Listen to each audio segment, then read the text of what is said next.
सतनाम वाहिगुरु साहिब जी। सतनाम वाहिगुरु साहिब जी।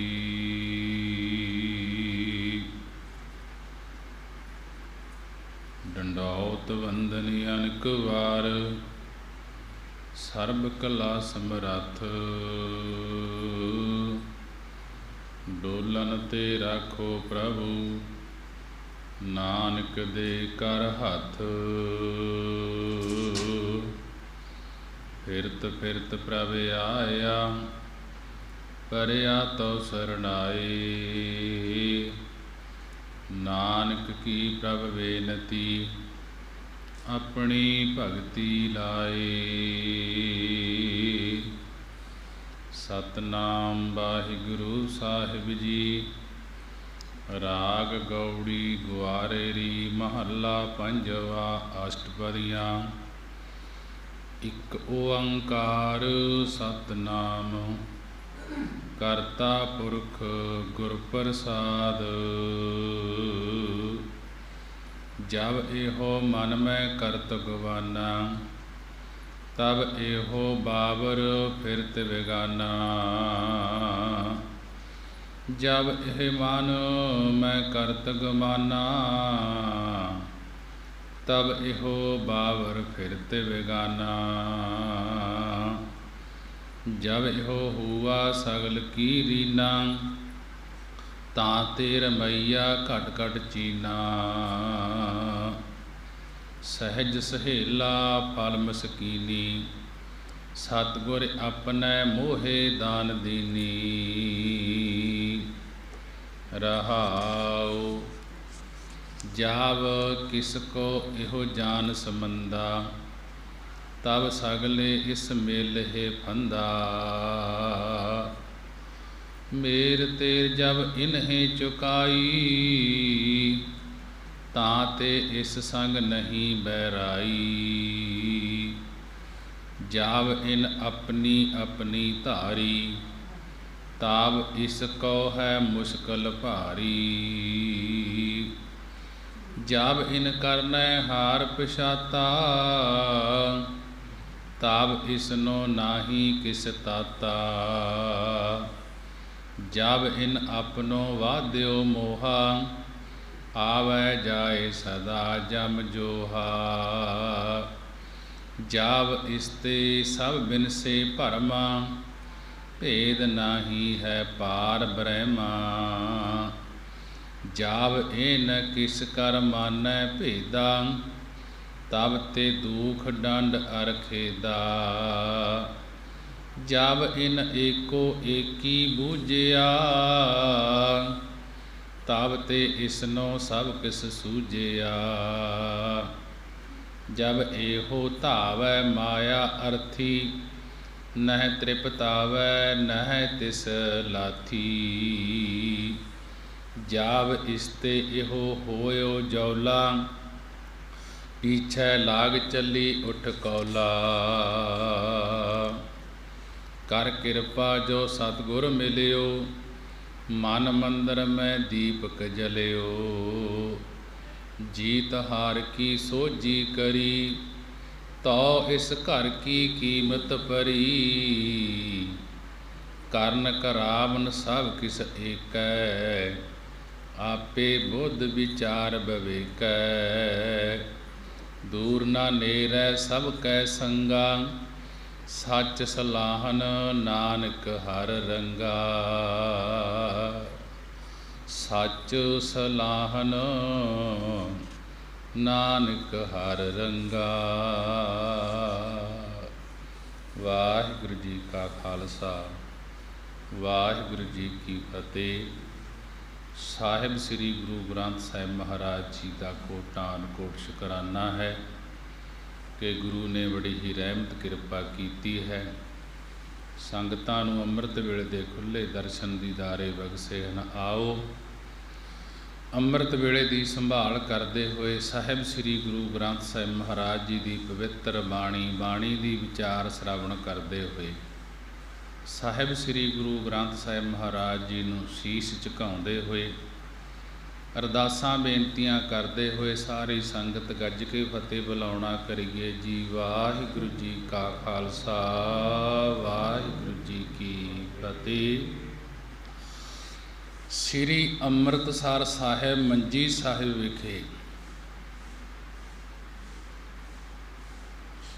ਗੁਰੂ ਜੀ ਦਾ ਦੀਵਾਨ ਲੱਗਿਆ ਹੋਇਆ ਸੀ, ਪੰਜਵੇਂ ਪਾਤਸ਼ਾਹ ਗੁਰੂ ਅਰਜਨ ਦੇਵ ਮਹਾਰਾਜ ਜੀ ਦਾ।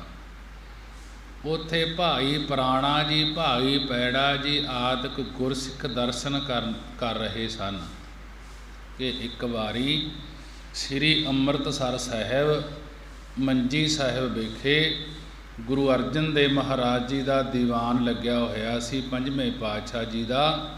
ਉੱਥੇ ਭਾਈ ਪੁਰਾਣਾ ਜੀ, ਭਾਈ ਪੈੜਾ ਜੀ ਆਦਿਕ ਗੁਰਸਿੱਖ ਦਰਸ਼ਨ ਕਰ ਰਹੇ ਸਨ ਗੁਰੂ ਅਰਜਨ ਦੇਵ ਮਹਾਰਾਜ ਜੀ ਦੇ।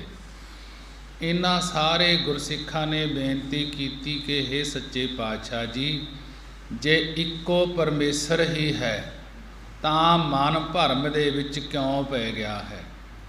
ਕਿ ਜਦੋਂ ਪਰਮੇਸ਼ਰ ਇੱਕ ਹੈ ਤਾਂ ਫਿਰ ਜਿਹੜਾ ਇਹ ਮਨ ਹੈ ਇਹ ਭਰਮ ਦੇ ਵਿੱਚ ਕਿਉਂ ਪੈ ਗਿਆ?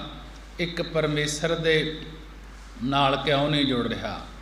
ਤਾਂ ਰਾਗ ਗੌੜੀ ਦੀ ਗੁਆਰੀ ਜਾਤੀ ਅੰਦਰ ਮਹੱਲਾ ਪੰਜਵਾਂ, ਪੰਜਵੇਂ ਪਾਤਸ਼ਾਹ ਸ੍ਰੀ ਗੁਰੂ ਅਰਜਨ ਦੇਵ ਮਹਾਰਾਜ ਜੀ ਨੇ ਅਸ਼ਟਪਦੀਆਂ 8 ਪਦਿਆਂ ਵਾਲੀ ਬਾਣੀ ਇਹ ਸ਼ਬਦ ਉਚਾਰਨ ਕਰਕੇ ਉੱਤਰ ਦਿੱਤਾ ਗੁਰਸਿੱਖਾਂ ਨੂੰ। ਇੱਕ ਓੰਕਾਰ ਸਤਿਨਾਮ ਕਰਤਾ ਪੁਰਖ ਗੁਰ ਪ੍ਰਸਾਦ। ਓੰਕਾਰ ਅਕਾਲ ਪੁਰਖ ਇੱਕ ਹੈ, ਸਾਰਿਆਂ ਦਾ ਜੋ ਪ੍ਰਕਾਸ਼ਕ ਹੈ। ਸਤ ਨਾਸ ਤੋਂ ਰਹਿਤ ਨਾਮ ਪ੍ਰਸਿੱਧ ਹੈ। ਕਰਤਾ ਸਾਰੇ ਜਗਤ ਨੂੰ ਰਚਣ ਵਾਲਾ ਹੈ। ਪੁਰਖ ਸਾਰਿਆਂ ਥਾਵਾਂ 'ਤੇ ਪੁਰਿਆ ਹੋਇਆ ਹੈ, ਪੂਰਨ ਹੈ। ਗੁਰ ਪ੍ਰਸਾਦ ਗੁਰਾਂ ਦੀ ਕਿਰਪਾ ਦੁਆਰਾ ਪ੍ਰਾਪਤੀ ਹੁੰਦੀ ਹੈ ਉਸ ਪਰਮੇਸ਼ਰ ਦੀ। ਮਹਾਰਾਜ ਜੀ ਅੱਗੇ ਬਾਣੀ ਦੁਆਰਾ ਗੁਰਸਿੱਖਾਂ ਨੂੰ ਉੱਤਰ ਦਿੰਦੇ ਹਨ। ਜਬ ਇਹੋ ਮਨ ਮੈਂ ਕਰਤ ਗਵਾਨਾ। ਗੁਰਸਿੱਖਾਂ ਨੂੰ ਕਹਿਣ ਲੱਗੇ, ਹੇ ਭਾਈ, ਜਦੋਂ ਇਹ ਜੀਵ ਆਪਣੇ ਮਨ ਦੇ ਵਿੱਚ ਮਾਇਆ ਦਾ, ਵਿਦਿਆ ਦਾ, ਗੁਣਾਂ ਦਾ ਗੁਮਾਨਾ ਹੰਕਾਰ ਕਰਦਾ ਹੈ। ਜਬ ਇਹੋ ਮਨ ਮੈਂ ਕਰਤ ਗਵਾਨਾ, ਕਿ ਗੁਰਸਿੱਖਾਂ ਨੂੰ ਮਹਾਰਾਜ ਜੀ ਕਹਿਣ ਲੱਗੇ ਕਿ ਇਹ ਮਨ ਦਾ ਭਰਮ ਕਿਉਂ ਹੈ? ਕਿ ਜਦੋਂ ਇਹ ਜੀਵ ਆਪਣੇ ਮਨ ਦੇ ਵਿੱਚ ਵਿਦਿਆ ਦਾ, ਗੁਣਾਂ ਦਾ ਤੇ ਮਾਇਆ ਦਾ ਹੰਕਾਰ ਕਰਦਾ ਹੈ, ਗੁਮਾਨ ਕਰਦਾ ਹੈ ਕਿ ਮੇਰੇ ਤੋਂ ਉੱਪਰ ਦੁਨੀਆ ਵਿੱਚ ਕੋਈ ਨਹੀਂ, ਮੇਰੇ ਵਿੱਚ ਬੜੇ ਗੁਣ ਹਨ, ਮੇਰੇ ਕੋਲੇ ਬੜੀ ਵਿਦਿਆ ਹੈ, ਮੇਰੇ ਕੋਲੇ ਬੜੀ ਮਾਇਆ ਹੈ। ਜਦੋਂ ਇਹ ਆਪਣੇ ਉੱਪਰ ਦੁਨੀਆ ਵਿੱਚ ਕਹਿੰਦਾ ਹੈ ਕੋਈ ਮੇਰੇ ਤੋਂ ਉੱਪਰ ਵੱਡਾ ਨਹੀਂ, ਗੁਮਾਨਾ ਕਿ ਇੰਦਰੀਆਂ ਦੇ ਸਹਿਤ ਆਪਣੇ ਆਪ ਨੂੰ ਮਨ ਦੇ ਵਿੱਚ ਤਰ੍ਹਾਂ ਤਰ੍ਹਾਂ ਦੇ ਸੰਕਲਪ ਉਠਾ ਕੇ ਮਾਨਾ ਹੰਕਾਰ ਕਰਦਾ ਹੈ, ਮਾਨ ਕਰਦਾ ਹੈ। ਵੇਦਾਂ ਸ਼ਸਤਰਾਂ ਦਾ ਮਾਣ ਕਰਦਾ ਹੈ ਕਿ ਮੈਂ ਬੜਾ ਵਿਦਵਾਨ ਹਾਂ। ਤਬ ਇਹੋ ਬਾਬਰ ਫਿਰਤ ਗਵਾਨਾ। ਤਦੋਂ ਇਹ ਬਾਬਰ ਬੌਰਾ ਕਮਲਾ ਹੋਇਆ ਬੇਗਿਆਤ ਤੁਰਿਆ ਫਿਰਦਾ ਹੈ। ਇਸ ਨੂੰ ਆਪਣੇ ਸਰੂਪ ਦੀ ਗਿਆਤ ਨਹੀਂ। ਕਦੇ ਜਮਦੂਤਾਂ ਦਾ, ਕਦੇ ਕਾਮ ਕ੍ਰੋਧ ਲੋਭ ਮੋਹ ਆਦਿਕ ਵਿਕਾਰਾਂ ਦੇ ਵੱਸ ਪੈ ਕੇ ਬੇਗਾਨਾ ਹੋਇਆ ਰਹਿੰਦਾ ਹੈ, ਬੇਗਾਨਾ ਬਣਿਆ ਰਹਿੰਦਾ ਹੈ। ਜਬ ਇਹੋ ਮਨ ਮੈਂ ਕਰਤ ਗਵਾਨਾ, ਤਬ ਇਹੋ ਬਾਬਰ ਫਿਰਤ ਬਗਾਨਾ। ਜਦੋਂ ਇਹ ਜੀਵ ਆਪਣੇ ਮਨ ਦੇ ਵਿੱਚ ਹੰਕਾਰ ਕਰਦਾ ਹੈ ਗੁਣਾਂ ਦਾ, ਵਿਦਿਆ ਦਾ, ਮਾਇਆ ਦਾ, ਫਿਰ ਹੰਕਾਰ ਕਰਦਾ ਹੈ ਕਿ ਮੇਰੇ ਤੋਂ ਉੱਪਰ ਦੁਨੀਆ ਵਿੱਚ ਕੋਈ ਵੀ ਨਹੀਂ।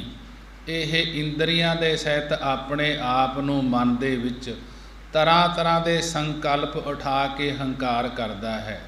ਤਦੋਂ ਇਹ ਬਾਬਰ ਬੌਰਾ ਕਮਲਾ ਹੋਇਆ ਬੇਗਿਆਤ ਤੁਰਿਆ ਫਿਰਦਾ ਹੈ। ਇਸ ਨੂੰ ਆਪਣੇ ਸਰੂਪ ਦੀ ਗਿਆਤ ਨਹੀਂ। ਕਦੇ ਜਮਦੂਤਾਂ ਦੇ, ਕਦੇ ਕਾਮ ਕ੍ਰੋਧ ਲੋਭ ਮੋਹ ਆਦਿਕ ਵਿਕਾਰਾਂ ਦੇ ਵੱਸ ਪੈ ਕੇ ਬੇਗਾਨਾ ਹੀ ਬਣਿਆ ਫਿਰਦਾ ਹੈ। ਜਬ ਇਹੋ ਹੂਆ ਸਗਲ ਕੀ ਰੀਨਾ। ਜਦ ਇਹ ਜੀਵ ਸਗਲ ਸਾਰਿਆਂ ਦੇ ਚਰਨਾਂ ਦੀ ਰੀਨਾ ਧੂੜ ਹੋ ਗਿਆ ਹੈ। ਜਬ ਇਹੋ ਹੂਆ ਸਗਲ ਕੀ ਰੀਨਾ, ਕਿ ਜਦੋਂ ਇਹ ਜੀਵ ਸਾਰਿਆਂ ਦੇ ਚਰਨਾਂ ਦੀ ਧੂੜ ਹੋ ਗਿਆ ਤਾਂ ਤੇ ਰਮਈਆ ਘਟ ਘਟ ਚੀਨਾ। ਤਦੋਂ ਤੋਂ ਇਹ ਜੀਵ ਨੇ ਰਮਈਆ ਰਮੇ ਹੋਏ ਪਰਮੇਸ਼ਰ ਨੂੰ ਘਟ ਘਟ ਘਟਾਂ ਘਟਾਂ ਵਿੱਚ ਜਾਣ ਲਿਆ ਹੈ, ਚੀਨ ਲਿਆ ਹੈ ਕਿ ਪਰਮੇਸ਼ਰ ਘਟਾਂ ਘਟਾਂ ਦੇ ਵਿੱਚ ਵਸਦਾ ਹੈ। ਜਦੋਂ ਇਹ ਜੀਵ ਸਾਰਿਆਂ ਦੇ ਚਰਨਾਂ ਦੀ ਧੂੜ ਹੋ ਗਿਆ ਤਦੋਂ ਤੋਂ ਇਹ ਜੀਵ ਰਮਈਆ ਰਮੇ ਹੋਏ ਪਰਮੇਸ਼ਰ ਨੂੰ ਹਰ ਇੱਕ ਦੇ ਘਟਾਂ ਘਟਾਂ ਦੇ ਵਿੱਚ, ਹਿਰਦਿਆਂ ਹਿਰਦਿਆਂ ਦੇ ਵਿੱਚ ਜਾਣ ਲੈਂਦਾ ਹੈ ਕਿ ਘਟ ਘਟ ਮੈਂ ਹਰਜੂ ਬਸੈ। ਸੰਤਨ ਕਹਿਓ ਪੁਕਾਰ ਕੇ ਹਰੇਕ ਦੇ ਹਿਰਦੇ ਵਿੱਚ, ਤੇ ਹਰ ਥਾਂ ਪਰਮੇਸ਼ਰ ਵਸਦਾ ਹੈ। ਸਹਿਜ ਸਹੇਲਾ ਫਲ ਮਸਕੀਨੀ। ਇਹ ਸਹਿਜ ਸੁਤੇ ਸਿੱਧ ਹੀ ਸਹੇਲਾ ਸੁਖੀ ਹੋਣ ਦਾ ਫਲ ਮਸਕੀਨੀ, ਕਿ ਮਸਕੀਨੀ ਗਰੀਬੀ ਵਿੱਚ ਹੈ। ਇਹ ਸੁਤੇ ਸਿੱਧ ਹੀ ਸੁਖੀ ਹੋਣ ਦਾ ਫਲ ਗਰੀਬੀ ਵਿੱਚ ਹੀ ਹੈ। ਸਹਿਜ ਸਹੇਲਾ ਫਲ ਮਸਕੀਨੀ। ਮਹਾਰਾਜ ਜੀ ਕਹਿਣ ਲੱਗੇ ਇਹ ਸਹਿਜ ਸੁਤੇ ਸਿੱਧ ਹੀ ਸਹੇਲਾ ਸੁਖੀ ਹੋਣ ਦਾ ਫਲ ਗਰੀਬੀ ਵਿੱਚ ਹੈ। ਜਦੋਂ ਨਿਮਰਤਾ ਆ ਗਈ, ਗਰੀਬੀ ਆ ਗਈ ਮਨ ਦੇ ਅੰਦਰ, ਸਹਿਜੇ ਹੀ ਸੁਖੀ ਹੋ ਜਾਣਾ ਹੈ। ਇਹ ਫਲ ਗਰੀਬੀ ਨੂੰ ਲੱਗੇ ਹੋਏ ਹਨ। ਸਤਿਗੁਰ ਆਪਣੇ ਮੋਹੇ ਦਾਨ ਦੀਨੀ ਰਹਾਉ। ਮਹਾਰਾਜ ਜੀ ਕਥਨ ਕਰਦੇ ਹਨ ਕਿ ਆਪ ਦੇ ਸਤਿਗੁਰੂ ਜੀ ਨੇ ਮੈਨੂੰ ਨਿਮਰਤਾ, ਮੈਨੂੰ ਗਰੀਬੀ ਦਾਨ ਵਜੋਂ ਦਿੱਤੀ ਹੈ। ਪੰਜਵੇਂ ਪਾਤਸ਼ਾਹ ਗੁਰੂ ਅਰਜਨ ਦੇਵ ਮਹਾਰਾਜ ਜੀ ਕਥਨ ਕਰਦੇ ਹਨ ਕਿ ਮੇਰੇ ਸਤਿਗੁਰੂ ਜੀ ਨੇ ਮੈਨੂੰ ਨਿਮਰਤਾ, ਗਰੀਬੀ ਦਾਨ ਵਜੋਂ ਦਿੱਤੀ ਹੈ। ਅਰਥਾਤ ਗਰੀਬੀ ਕਿਤੋਂ ਮੁੱਲ ਨਹੀਂ ਮਿਲ ਸਕਦੀ। ਮਹਾਰਾਜ ਜੀ ਉਚਾਰਨ ਕਰਦੇ ਹਨ ਕਿ ਜੋ ਗਰੀਬੀ ਹੈ ਇਹ ਕਿਤੋਂ ਮੁੱਲ ਨਹੀਂ ਮਿਲਦੀ, ਸਾਨੂੰ ਆਪਣਿਆਂ ਨੇ ਦਾਨ ਵਿੱਚ ਦਿੱਤੀ ਹੈ। ਗੁਰੂ ਅਰਜਨ ਦੇਵ ਮਹਾਰਾਜ ਜੀ ਕਹਿਣ ਲੱਗੇ ਸਤਿਗੁਰ ਆਪਣੇ ਮੋਹੇ ਦਾਨ ਦੀਨੀ, ਕਿ ਸਤਿਗੁਰੂ ਸਾਹਿਬ ਜੀ ਨੇ, ਗੁਰੂ ਅਰਜਨ ਦੇਵ ਮਹਾਰਾਜ ਜੀ ਕਹਿਣ ਲੱਗੇ ਮੈਨੂੰ ਨਿਮਰਤਾ ਦਾਨ ਵਜੋਂ ਦਿੱਤੀ ਹੈ। ਜਿਹੜੀ ਅੰਦਰ ਦੀ ਗਰੀਬੀ ਦਿੱਤੀ ਹੈ ਇਹ ਦਾਨ ਵਜੋਂ ਦਿੱਤੀ ਹੈ ਕਿ ਗਰੀਬੀ ਕਿਤੋਂ ਮੁੱਲ ਨਹੀਂ ਮਿਲਦੀ। ਜਿਹੜੀ ਨਿਮਰਤਾ ਹੈ ਇਹ ਕਿਤੋਂ ਮੁੱਲ ਨਹੀਂ ਮਿਲਦੀ। ਗੁਰੂ ਅਰਜਨ ਦੇਵ ਮਹਾਰਾਜ ਜੀ ਉਚਾਰਨ ਕਰਦੇ ਹਨ ਕਿ ਸਾਨੂੰ ਆਪਣਿਆਂ ਨੇ, ਸਾਡੇ ਗੁਰੂ ਸਾਹਿਬ ਜੀ ਨੇ ਇਹ ਗਰੀਬੀ, ਇਹ ਜਿਹੜੀ ਗਰੀਬੀ ਹੈ ਇਹ ਨਿਮਰਤਾ ਹੈ, ਸਾਨੂੰ ਦਾਨ ਦੇ ਵਿੱਚ ਦਿੱਤੀ ਹੈ। ਰਹਾਉ। ਜਦੋਂ ਸ੍ਰੀ ਗੁਰੂ ਨਾਨਕ ਦੇਵ ਜੀ ਨੂੰ ਸਿੱਧ ਮਿਲੇ ਉਸ ਵੇਲੇ ਗੋਰਖਨਾਥ ਗੁਰੂ ਜੀ ਨੂੰ ਕਹਿਣ ਲੱਗੇ ਕਿ ਹੇ ਮਹਾਰਾਜ ਸਾਡੇ ਕੋਲ ਹੀਰੇ ਜਵਾਹਰ ਰਤਨ ਆਦਿਕ ਕੁਝ ਲੈ ਲਓ। ਗੁਰੂ ਸਾਹਿਬ ਜੀ ਕਹਿਣ ਲੱਗੇ ਕਿ ਗੋਰਖਨਾਥ ਜੀ ਸਾਨੂੰ ਗਰੀਬੀ ਲਿਆ ਦਿਓ। ਗੋਰਖਨਾਥ ਹੈਰਾਨ ਹੋ ਗਿਆ, ਵਿਸ਼ਨੂੰ ਭਗਵਾਨ ਕੋਲ ਗਿਆ, ਸਾਰਿਆਂ ਕੋਲ ਗਿਆ, ਕਿਤੇ ਵੀ ਗਰੀਬੀ ਨਾ ਮਿਲੀ। ਸਭ ਨੇ ਕਿਹਾ ਕਿ ਸਾਰੀ ਨਿਮਰਤਾ, ਸਾਰੀ ਗਰੀਬੀ ਗੁਰੂ ਨਾਨਕ ਦੇਵ ਜੀ ਦੇ ਪਾਸ ਹੈ, ਹੋਰ ਗਰੀਬੀ ਕਿੱਥੋਂ ਭਾਲਦਾ ਹੈ। ਇਹ ਗਰੀਬੀ ਭਾਵ ਨਿਮਰਤਾ ਹੈ। ਹਉਮੈ ਗਰਭ ਨਿਵਾਰੀਐ ਗੁਰਮੁਖ ਹਿਰਦੈ ਗਰੀਬੀ ਆਵੈ। ਭਾਈ ਗੁਰਦਾਸ ਦੀਆਂ ਵਾਰਾਂ ਦੇ ਅੰਦਰ ਹੈ ਕਿ ਹਉਮੈ ਗਰਭ ਨਿਵਾਰੀਐ। ਜਦੋਂ ਹਉਮੈ ਨੂੰ, ਹੰਕਾਰ ਨੂੰ ਦੂਰ ਕਰ ਦਈਏ, ਗੁਰਮੁਖ ਹਿਰਦੈ ਗਰੀਬੀ ਆਵੈ। ਗੁਰਮੁਖ ਦੇ ਹਿਰਦੇ ਦੇ ਵਿੱਚ ਫਿਰ ਗਰੀਬੀ ਆ ਜਾਂਦੀ ਹੈ। ਜਦੋਂ ਗੁਰਮੁਖ ਬਣ ਕੇ ਹਉਮੈ ਹੰਕਾਰ ਨੂੰ ਨਿਵਰਤ ਕਰ ਲੈਂਦਾ ਹੈ, ਦੂਰ ਕਰ ਦਿੰਦਾ ਹੈ, ਉਸ ਗੁਰਮੁਖ ਦੇ ਹਿਰਦੇ ਵਿੱਚ ਗਰੀਬੀ ਆ ਜਾਂਦੀ ਹੈ। ਜਾਵ ਕਿਸ ਕੋ ਇਹ ਜਾਣਤ ਸਮੰਦਾ ਤਬ ਸਗਲੇ ਇਸ ਮੇਲੇ ਫੰਦਾ। ਜਬ ਜਦੋਂ ਇਹ ਜੀਵ ਕਿਸੇ ਨੂੰ ਪਹਿਲਾਂ ਮੰਦਾ, ਪਹਿਲਾਂ ਭੈੜਾ ਸੰਕਲਪ ਕਰਕੇ ਜਾਣਦਾ ਹੈ। ਜਬ ਕਿਸ ਕੋ ਇਹੋ ਜਾਣ ਸਮੰਦਾ, ਜਦੋਂ ਇਹ ਜੀਵ ਕਿਸੇ ਨੂੰ ਪਹਿਲਾਂ ਮੰਦਾ ਕਰਕੇ ਜਾਣਦਾ ਹੈ, ਭੈੜਾ ਸੰਕਲਪ ਕਰਕੇ ਜਾਣਦਾ ਹੈ ਕਿ ਇਹ ਬਹੁਤ ਭੈੜਾ ਪੁਰਖ ਹੈ, ਤਬ ਸਗਲੇ ਇਸ ਮਿਲ ਹੈ ਫੰਦਾ, ਤਦੋਂ ਸਗਲ ਸਾਰੇ ਇਸ ਦੁਆਲੇ ਫੰਦਾ ਫਾਹੇ ਆ ਕੇ ਮੇਲਦੇ ਹਨ। ਭਾਵ ਇਸ ਦਾ ਬੁਰਾ ਚਿਤਵਦੇ ਹਨ। ਜਦ ਜੀਵ ਪਹਿਲਾਂ ਮੰਦਾ ਭੈੜਾ ਸੰਕਲਪ ਕਰਕੇ ਜਾਣਦਾ ਹੈ ਕਿ ਇਹ ਬਹੁਤ ਭੈੜਾ ਪੁਰਖ ਹੈ, ਤਬ ਸਗਲੇ ਇਸ ਮਿਲ ਹੈ ਫੰਦਾ, ਤਦੋਂ ਸਾਰੇ ਇਸ ਦੁਆਲੇ ਫਾਹੇ ਆ ਕੇ ਮੇਲਦੇ ਹਨ। ਭਾਵ ਇਸ ਦਾ ਬੁਰਾ ਚਿਤਵਦੇ ਹਨ। ਜਿਵੇਂ ਭਗਤ ਪੀਪਾ ਜੀ ਦੀ ਸਪਤਨੀ ਬਹੁਤ ਬੰਦਗੀ ਵਾਲੀ ਗੁਰਮੁਖ ਰੂਹ ਸੀ। ਜਿਵੇਂ ਭਗਤ ਪੀਪਾ ਜੀ ਦੀ ਸਪਤਨੀ ਬਹੁਤ ਬੰਦਗੀ ਵਾਲੀ ਗੁਰਮੁਖ ਰੂਹ ਸੀ। ਨਾਮ ਦੀ ਕਮਾਈ ਬਹੁਤ ਸੀ ਭਗਤ ਪੀਪਾ ਜੀ ਦੀ ਸਪਤਨੀ ਦੀ। ਇੱਕ ਵਾਰੀ ਕਈ ਵਿਕਾਰੀ ਪੁਰਸ਼ ਸਾਧਾਂ ਦਾ ਰੂਪ ਧਾਰ ਕੇ ਪੀਪੇ ਭਗਤ ਜੀ ਕੋਲ ਆਏ। ਆ ਕੇ ਕਹਿਣ ਲੱਗੇ ਕਿ ਸਾਨੂੰ ਸੀਤਾ ਰਾਣੀ ਜੀ ਦੇ ਦਰਸ਼ਨ ਕਰਾਓ। ਸੀਤਾ ਰਾਣੀ ਜੀ ਸੀ ਭਗਤ ਪੀਪੇ ਜੀ ਦੇ ਸਪਤਨੀ ਸੀ, ਜਿਹੜੀ ਕਿ ਵਿਕਾਰੀ ਪੁਰਸ਼ ਸਾਧੂ ਬਣ ਕੇ ਜਦੋਂ ਪੀਪੇ ਭਗਤ ਜੀ ਕੋਲ ਆਏ, ਆ ਕੇ ਕਹਿਣ ਲੱਗੇ ਕਿ ਸਾਨੂੰ ਸੀਤਾ ਰਾਣੀ ਜੀ ਦੇ ਦਰਸ਼ਨ ਕਰਾਓ। ਮਨ ਵਿੱਚ ਵਿਕਾਰ ਦੀ ਦ੍ਰਿਸ਼ਟੀ ਸੀ। ਭਗਤ ਜੀ ਕਹਿਣ ਲੱਗੇ ਭਗਤ ਪੀਪਾ ਜੀ ਕਿ ਰਸੋਈ ਵਿੱਚ ਲੰਗਰ ਬਣਾ ਰਹੀ ਹੈ, ਜਾ ਕੇ ਦਰਸ਼ਨ ਕਰ ਲਵੋ। ਜਦੋਂ ਅੰਦਰ ਗਏ ਤਾਂ ਅੱਗੇ ਲੰਗਰ ਖਾਨੇ ਵਿੱਚ ਸ਼ੇਰਨੀ ਬੈਠੀ ਸੀ। ਭਗਤ ਜੀ ਨੂੰ ਕਹਿਣ ਲੱਗੇ ਕਿ ਤੁਸੀਂ ਤਾਂ ਸਾਨੂੰ ਸ਼ੇਰਨੀ ਪਾਸ ਭੇਜ ਦਿੱਤਾ। ਤਾਂ ਭਗਤ ਜੀ ਕਹਿਣ ਲੱਗੇ ਕਿ ਤੁਹਾਡੀ ਦ੍ਰਿਸ਼ਟੀ ਦਾ ਫਰਕ ਹੈ, ਤੁਸੀਂ ਮੰਦ ਭਾਵਨਾ ਕਰਕੇ ਗਏ ਤਾਂ ਤੁਹਾਨੂੰ ਸ਼ੇਰਨੀ ਦਿਸੀ। ਭਾਵਨਾ ਸਾਫ਼ ਕਰਕੇ ਜਾਓ। ਜਦੋਂ ਵਿਕਾਰ ਮਨ ਵਿੱਚੋਂ ਕੱਢ ਕੇ ਭਾਵਨਾ ਸੁੱਧ ਕਰਕੇ ਗਏ ਤਾਂ ਅੱਗੇ ਸੀਤਾ ਰਾਣੀ ਜੀ ਨੇ ਉਹਨਾਂ ਨੂੰ ਭੋਜਨ ਛਕਾਇਆ ਤੇ ਅੱਗੋਂ ਉਹਨਾਂ ਨੇ ਕਿਹਾ ਕਿ ਮਾਤਾ ਜੀ ਪਹਿਲਾਂ ਆਪ ਜੀ ਦਾ ਸ਼ੇਰਨੀ ਦਾ ਸਰੂਪ ਸੀ। ਮਾਤਾ ਸੀਤਾ ਜੀ ਕਹਿਣ ਲੱਗੇ ਕਿ ਹੇ ਭਾਈ, ਤੁਸੀਂ ਮੇਰੇ ਮਾਸ ਦੀ ਇੱਛਾ ਕਰਕੇ ਆਏ ਸੀ, ਇਸ ਕਰਕੇ ਪਰਮੇਸ਼ਰ ਨੇ ਤੁਹਾਨੂੰ ਸ਼ੇਰਨੀ ਕਰਕੇ ਮੇਰਾ ਰੂਪ ਦਿਖਾਇਆ। ਹੁਣ ਭਾਵਨਾ ਬਣਾ ਕੇ ਦਰਸ਼ਨ ਕਰਨ ਆਏ ਹੋ ਤਾਂ ਤੁਹਾਨੂੰ ਲੰਗਰ ਵੀ ਛਕਾਉਣਾ ਕੀਤਾ ਹੈ। ਮੇਰ ਤੇਰ ਜਬ ਇਨਹਿ ਚਕਾਈ, ਜਦੋਂ ਜੀਵ ਨੇ ਮੇਰ ਤੇਰ ਦੂਰ ਕਰ ਦਿੱਤੀ, ਮੇਰਾ ਤੇਰਾ ਸਮਝਣੋਂ ਹਟ ਗਿਆ, ਤਾਂ ਤੇ ਇਸ ਸੰਗ ਨਹੀਂ ਬਹਿਰਾਈ, ਤਾਂ ਇਸ ਕਰਕੇ ਇਸ ਸੰਗ ਇਸ ਨਾਲ ਕੋਈ ਵੀ ਬੈਰ ਨਹੀਂ ਕਰਦਾ, ਸਭ ਉਸ ਦੇ ਸੱਜਣ ਬਣ ਜਾਂਦੇ ਹਨ। ਮੇਰ ਤੇਰ ਜਬ ਇਨਹਿ ਚੁਕਾਈ, ਤਾਂ ਤੇ ਇਸ ਸੰਗ ਨਹੀਂ ਬਹਿਰਾਈ, ਕਿ ਜਦੋਂ ਜੀਵ ਨੇ ਮੇਰ ਤੇਰ ਦੂਰ ਕਰ ਦਿੱਤੀ ਤਾਂ ਇਸ ਕਰਕੇ ਇਸ ਦੇ ਸੰਗ ਇਸ ਦੇ ਨਾਲ ਕੋਈ ਵੀ ਬੈਰਾਈ ਬੈਰ ਨਹੀਂ ਕਰਦਾ, ਸਭ ਉਸ ਦੇ ਸੱਜਣ ਬਣ ਜਾਂਦੇ ਹਨ।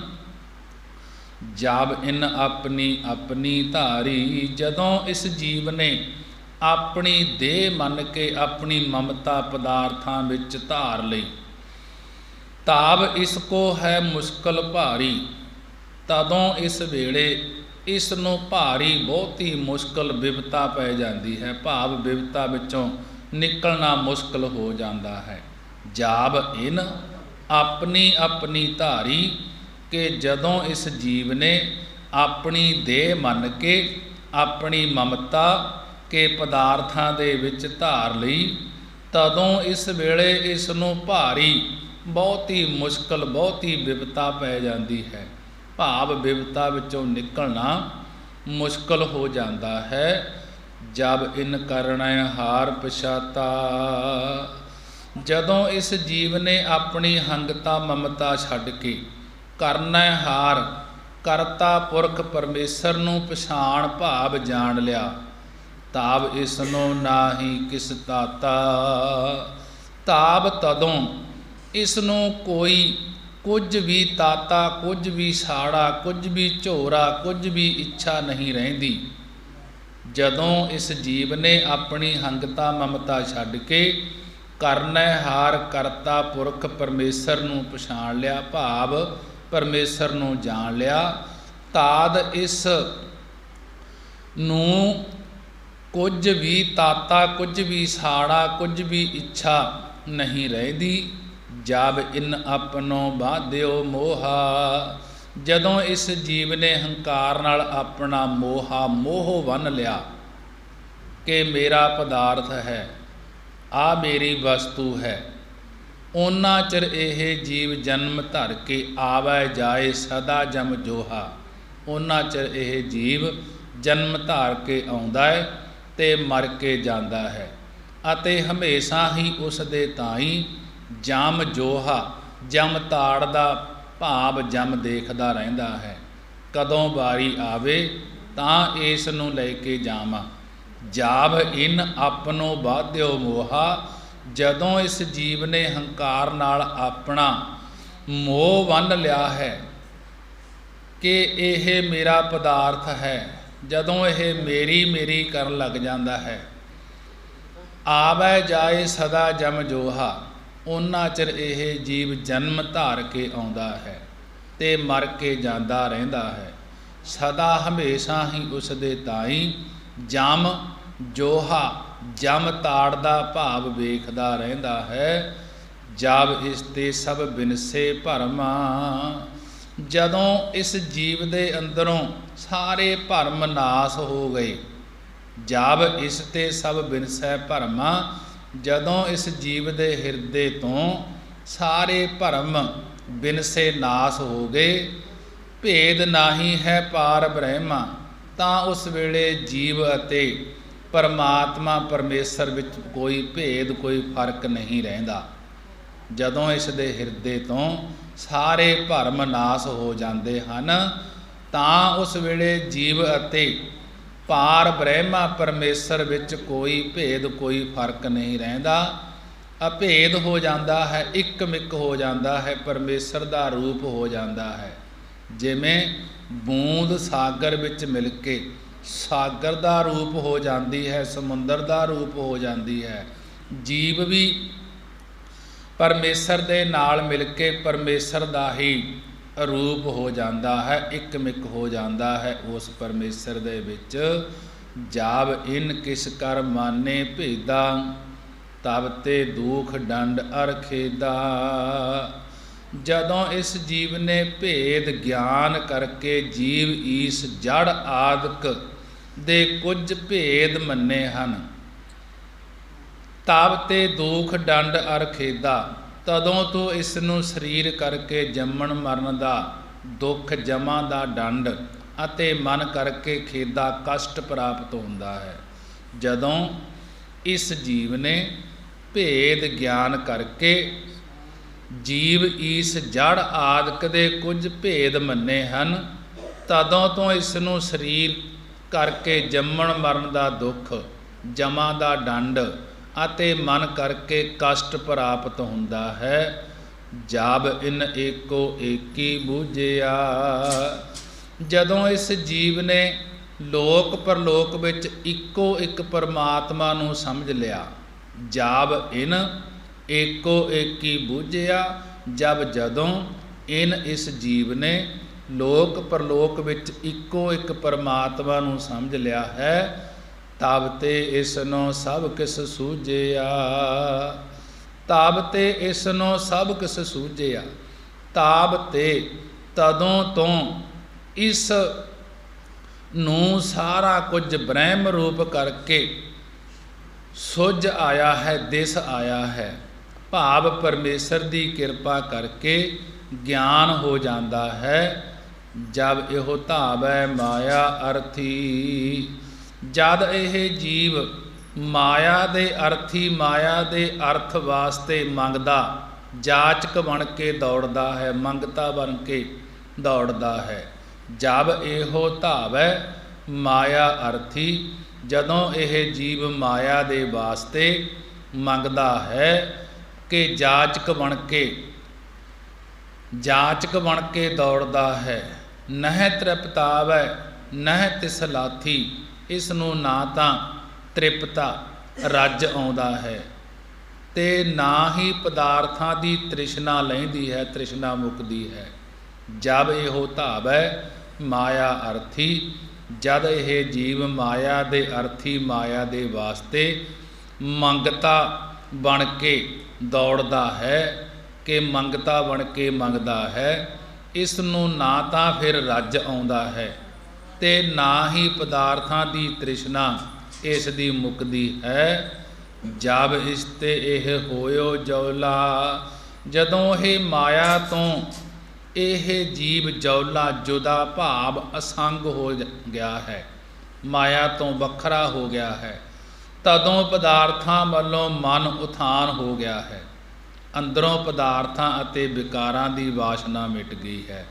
ਜਬ ਇਸ ਤੇ ਇਹੋ ਹੋਇਓ ਜੌਲਾ, ਜਦੋਂ ਇਹ ਜੀਵ ਮਾਇਆ ਤੋਂ ਜੌਲਾ ਜੁਦਾ, ਮਾਇਆ ਤੋਂ ਅਸੰਗ, ਮਾਇਆ ਤੋਂ ਵੱਖਰਾ ਹੋ ਗਿਆ, ਤਦੋਂ ਪਦਾਰਥਾਂ ਵੱਲੋਂ ਮਨ ਉਥਾਨ ਹੋ ਗਿਆ। ਅੰਦਰੋਂ ਪਦਾਰਥਾਂ ਅਤੇ ਵਿਕਾਰਾਂ ਦੀ ਵਾਸ਼ਨਾ ਮਿਟ ਗਈ। ਪਿੱਛੇ ਲਾਗ ਚੱਲੀ ਉੱਠ ਕੌਲਾ, ਤਦੋਂ ਇਹ ਕੌਲਾ, ਇਹ ਮਾਇਆ ਉੱਠ ਕੇ ਉਸ ਜੀਵ ਦੇ ਪਿੱਛੇ ਲੱਗ ਤੁਰ ਪੈਂਦੀ ਹੈ।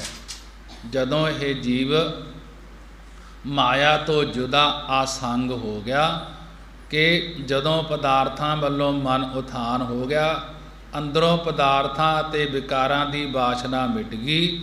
ਪਿੱਛੇ ਲਾਗ ਚੱਲੀ ਉੱਠ ਕੌਲਾ, ਤਦੋਂ ਇਹ ਮਾਇਆ ਉੱਠ ਕੇ ਉਸ ਜੀਵ ਦੇ ਪਿੱਛੇ ਲੱਗ ਕੇ ਤੁਰ ਪੈਂਦੀ ਹੈ।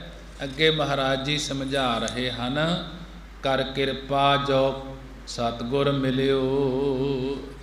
ਜਦੋਂ ਇਸ ਜੀਵ ਤਾਹੀਂ ਕਿਰਪਾ ਦ੍ਰਿਸ਼ਟੀ ਕਰਕੇ ਪੂਰੇ ਸਤਿਗੁਰੂ ਜੀ ਮਿਲ ਪਏ, ਮਨ ਮੰਦਰ ਮੈਂ ਦੀਪਕ ਜਲਿਓ, ਤਾਦ ਉਸ ਦੇ ਮਨ ਰੂਪੀ ਮੰਦਰ, ਮਨ ਰੂਪੀ ਘਰ ਵਿੱਚ ਬ੍ਰਹਮ ਗਿਆਨ ਰੂਪੀ ਦੀਪਕ ਦੀਵਾ ਜਲ ਪਿਆ ਹੈ।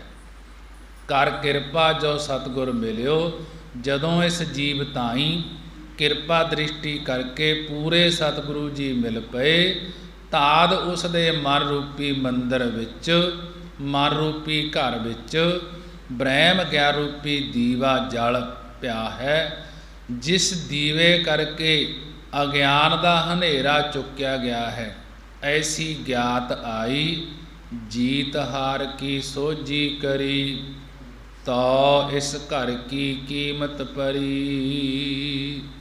ਮਹਾਰਾਜ ਜੀ ਸਮਝਾ ਰਹੇ ਹਨ, ਜੀਤ ਹਾਰ ਕੀ ਸੋਝੀ ਪਰੀ, ਤੋ ਇਸ ਘਰ ਕੀ ਕੀਮਤ ਪਰੀ। ਉਸ ਗਿਆਨ ਦੁਆਰਾ ਜਦੋਂ ਇਸ ਜੀਵ ਦੇ ਅੰਦਰ ਗਿਆਨ ਦਾ ਦੀਵਾ ਬਲ ਆਇਆ, ਗਿਆਨ ਦਾ ਚਾਨਣ ਹੋ ਗਿਆ ਮਨ ਰੂਪੀ ਮੰਦਰ ਦੇ ਅੰਦਰ, ਉਸ ਗਿਆਨ ਦੁਆਰਾ ਪਤਾ ਲੱਗਿਆ ਕਿ ਮਨ ਨੂੰ ਜਿੱਤਣ ਕਰਕੇ ਜੀਤ ਹਾਰ ਕੀ ਸੋਝੀ ਭਰੀ, ਜੀਤ ਜਿੱਤ ਸੀ ਅਤੇ ਮਨ ਦੇ ਅਜਿੱਤ ਰਹਿਣ ਕਰਕੇ ਹਾਰ ਸੀ। ਸਰੂਪ ਦੀ ਸਖਿਆਤਤਾ ਕਰਕੇ ਜਿੱਤ ਹੈ ਅਤੇ ਮਾਇਆ ਦੇ ਮੋਹ ਵਿੱਚ ਲੱਗਣ ਤੇ ਹਾਰ ਹੈ। ਇਹ ਸਾਰੀ ਸਮਝ ਪ੍ਰਾਪਤ ਕਰ ਲਈ, ਤੋ ਇਸ ਘਰ ਕੀ ਕੀਮਤ ਭਰੀ, ਤਾਦ ਇਸ ਘਰ, ਇਸ ਸਰੀਰ, ਇਸ ਮਨੁੱਖਾ ਜਨਮ ਦੀ ਕੀਮਤ ਪੈ ਗਈ, ਪਾ ਲਈ ਹੈ ਕਿ ਜੀਤ ਹਾਰ ਕੀ ਸੋਝੀ ਕਰੀ, ਤੋ ਇਸ ਘਰ ਕੀ ਕੀਮਤ ਭਰੀ।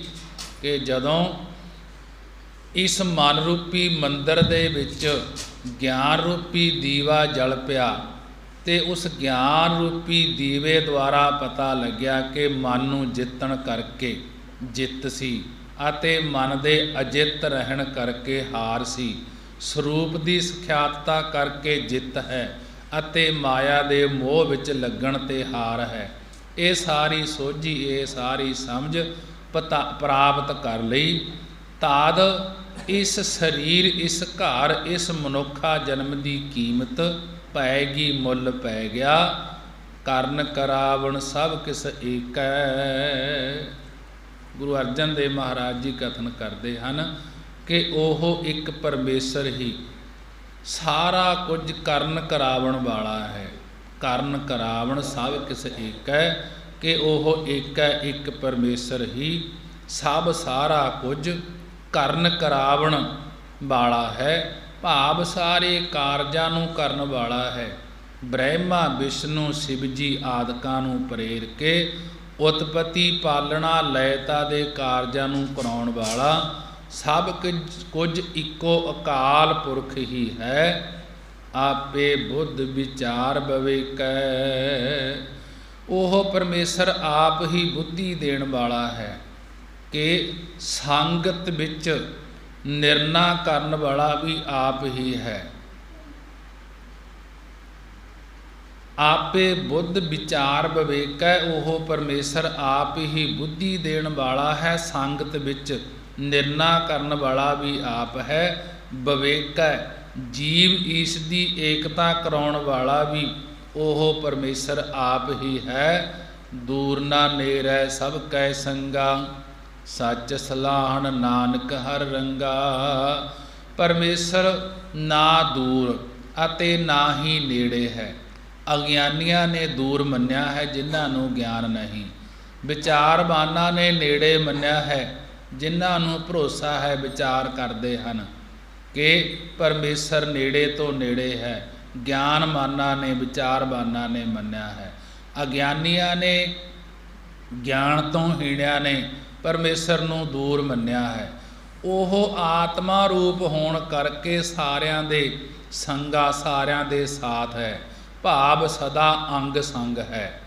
ਨਾਨਕ ਹਰ ਰੰਗਾ। ਸਤਿਗੁਰੂ ਜੀ ਕਥਨ ਕਰਦੇ ਹਨ ਕਿ ਹੇ ਭਾਈ, ਉਸ ਸੱਚੇ ਨੂੰ ਸਲਾਹੁਣਾ ਕਰੋ ਤਾਂ ਹਰੀ ਪਰਮੇਸ਼ਰ ਦੇ ਨਾਮ ਦਾ ਰੰਗ ਲੱਗਦਾ ਹੈ।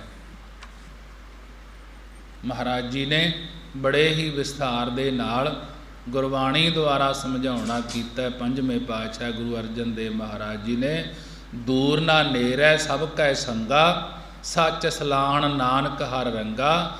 ਕਿ ਪਰਮੇਸ਼ਰ ਨਾ ਦੂਰ ਅਤੇ ਨਾ ਹੀ ਨੇੜੇ।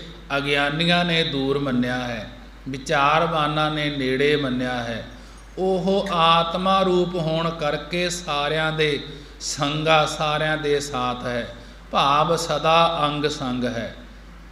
ਨਾਨਕ ਹਰ ਰੰਗਾ। ਸਤਿਗੁਰੂ ਜੀ ਕਥਨ ਕਰਦੇ ਹਨ ਕਿ ਹੇ ਭਾਈ, ਉਸ ਸੱਚੇ ਨੂੰ ਸਲਾਹੁਣਾ ਕਰੋ ਤਾਂ ਹਰੀ ਪਰਮੇਸ਼ਰ ਦੇ ਨਾਮ ਦਾ ਰੰਗ ਲੱਗਦਾ ਹੈ।